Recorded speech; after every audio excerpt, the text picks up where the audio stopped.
So you've been serging away and you've just found out that you've made a complete mess and you need to pull the threads out. That's really hard, right? Actually it isn't, and let me show you how. So you may actually think that pulling out these top threads is the easiest way of pulling out your serger threads, but that's actually incorrect. These top threads are your looper threads and the ones just underneath are your needle threads, and they are the guys that you want to be pulling out. So most people would just go in and they would pull these top ones out here.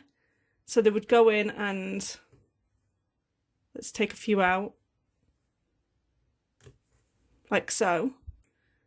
But it's not going to pull out because we still have our needle threads attached. So let's pull out some of these needle threads at the bottom here, like so.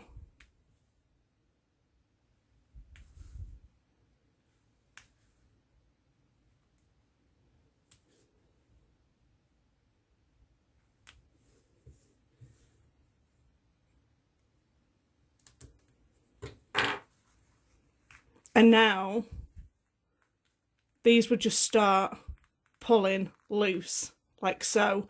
I'm going to go on and I'm going to finish these end ones here, and I'm going to show how easy it is just to pull your upper looper thread as you've unpicked these needle threads here.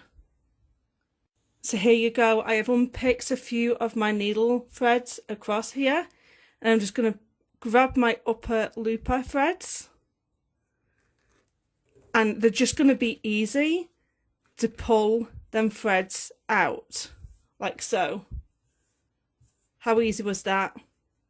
So next time you want to unpick your threads, go at it about the needle threads and not your upper looper threads. I hope this video makes your sewing life just a little bit easier, and don't forget to subscribe because I upload videos every single Wednesday. Thank you so much for watching. Bye guys.